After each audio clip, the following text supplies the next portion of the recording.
और इस वक्त की लाइव तस्वीरें आप देख रहे हैं राष्ट्रवन न्यूज़ पर, क्योंकि हमारे बीच में है उदित राज जी और उनसे हम पूछने की कोशिश करेंगे कि आप भी यहाँ पे आंदोलन को समर्थन देने के लिए आए हैं। आखिरकार सरकार इनकी बात को क्यों नहीं मान रही है? आज ट्रैक्टर मार्च है इनका, आज तो आना बनता ही है। काफ़ी लोग ट्रैक्टर से यहाँ से चले गए तो थोड़ा बहुत स्थान रिक्त हुआ, तो अपने साथियों के साथ हम आए। वैसे भी हम आते रहते हैं और मैं बड़ा धन्यवादी हूँ बनते सुमित रतन जी का कि बहुत भिक्खु भी मैदान में डटे हुए जानते हैं कि ये लड़ाई किसान केवल 3 काले कानून की वापसी की लड़ाई नहीं लड़ रहा, बल्कि पूरे देश की लड़ाई लड़ रहा है। एक उदाहरण के द्वारा कि जियो का आटा 50 रुपये में, आम मार्केट में 30 रुपये में, और जब मार्केट कैप्चर कर लेंगे पूरा कृषि का मार्केट, तो शुरू में तो अच्छे दाम से खरीद भी लेंगे, आटा भी अच्छे दाम से देंगे। जब सब खत्म हो जाएंगे, लेकिन सरकार बार बार कह रही है कि लोग पूर्वानुमान ना लगाएं। क्यों लोग ऐसे क्यों ना पालें। जिसका विज्ञापन मोदी जी ने किया और 0 मतलब फ्री में जियो का सिम दिया गया, फिर 99, फिर 199, 499, 599, प्रत्यक्षम किम प्रमाणम कि प्रधानमंत्री जिस पे विज्ञापन दे रहे हों, कर रहे हों, वो बदल जा सकता है। तो ये तो कुछ है ही नहीं, ये तो झूठ बोल रहे हैं। ये तो आज बस मार्केट कैप्चर के फिराक में कैप्चर कर लिया, बाकी पूरे देश का किसान बर्बाद हो जाएगा। सरकार कह रही है कि इनको विरोधी पार्टी बरगला रही है। अरे विरोधी पार्टी अपने लिए वोट नहीं ले पा रही तो बरगला कहाँ देगी? बरगलाने का काम केवल एक ही व्यक्ति में क्षमता है, वो मोदी जी में, जो हमेशा कभी सच नहीं बोला। पार्लियामेंट में लगभग 5 साल तक हमारे उनके कॉन्फ्लिक्ट बड़े भयंकर रहे हैं, सभी जानते हैं इस बात को। और तो मोदी जी ने जितनी बातें कही, चाइना को लाल लाल आंख दिखाएं, डर के वजह से चाइना का नाम नहीं ले रहे। 2 करोड़ रोजगार देने के बजाय छीन लिया।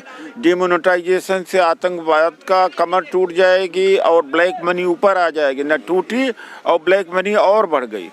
तो जो में ना बात जाते हुए सिर्फ हम आपसे ये पूछना चाहते हैं कि 8 बार की वार्ता हो चुकी है किसान और सरकार के बीच में, अब 9वीं वार्ता कल होनी है 8 तारीख को।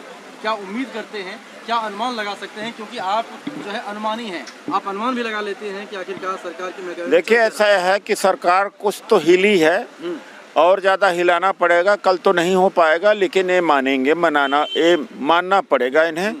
ये दुर्भाग्य है कि इस देश का विपक्ष निकम्मा है, चाहे जो भी पार्टी है।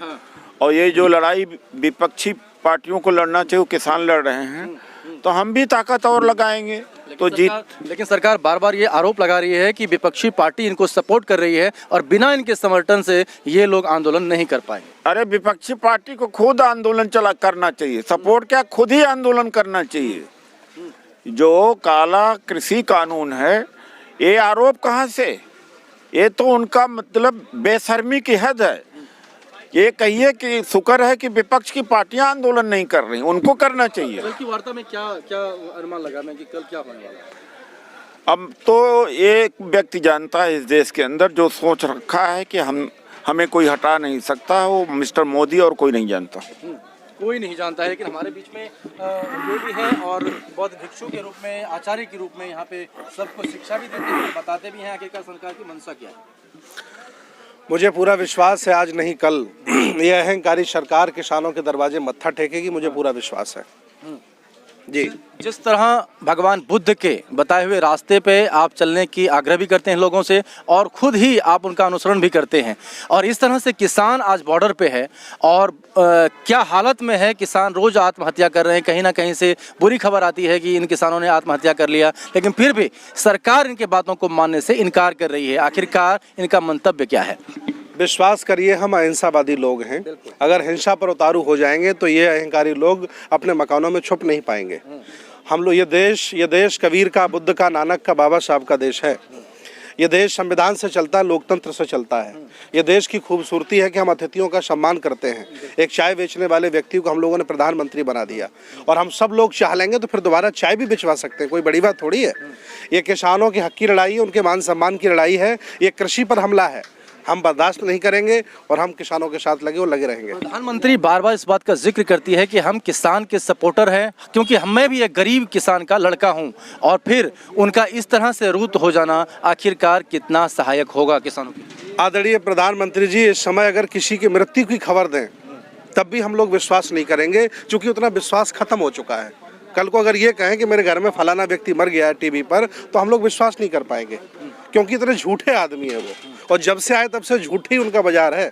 उन्होंने देश बेचा, एयरपोर्ट बेचा, ट्रेनें बेची, किसी भी यूनिवर्सिटी में प्रोफेसर नहीं है, किसी भी अस्पताल में डॉक्टर नहीं है, और फिर भी ज़बरदस्ती किसानों को बिल बनाए जा रहे हैं। किसान मांग नहीं रहे तब भी। अजीब इंसान है।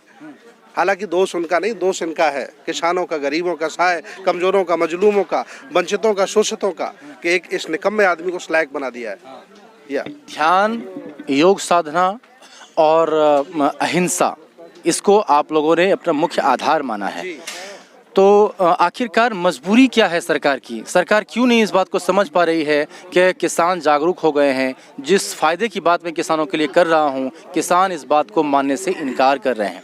देखिए, मूर्ख जब ज़्यादा होते हैं तो उनको बरगलाया जा सकता है। किसानों के बेटे IAS हैं, PCS हैं, जजेज हैं, डॉक्टर हैं, इंजीनियर हैं। सरहदों पर किसानों के बेटे ही गोलियां चलाते हैं। अडानी अंबानी के बच्चे तो जर्मनी, ऑस्ट्रेलिया, फ्रांस के स्कूलों में पढ़ते हैं। पुलिस के जितने लोग हैं वो सब किसानों के बेटे हैं। तो सरकार सब जानती है, आज नहीं कल घुटने टेकेगी, मुझे पूरा विश्वास है। पूर्ण विश्वास के साथ में यहाँ पर हमारे बीच में उदित राज जी भी हैं, और यहाँ पे भगवान बुद्ध के समर्थक भी हैं, आचार्य भी हैं, और तमाम इनका यही मानना है कि आखिरकार सरकार को इनके बातों को मानना ही पड़ेगा। और क्योंकि बिना माने ये लोग रुकने वाले नहीं हैं, ये लोग किसी भी आधार पर झुकने वाले नहीं हैं, क्योंकि ये हैं किसान, और किसान होता है अन्न देवता, अन्न के दाता होते हैं। जब ये पूरे भारतवर्ष के लिए, न केवल भारत बल्कि पूरे वर्ल्ड को यदि ये खाना खिला सकते हैं, तो ये अपने पेट भी बखूबी भर सकते हैं। मैं गाजीपुर बॉर्डर से कुंदन वशिष्ठ, राष्ट्र वन न्यूज़ के लिए, दिल्ली से।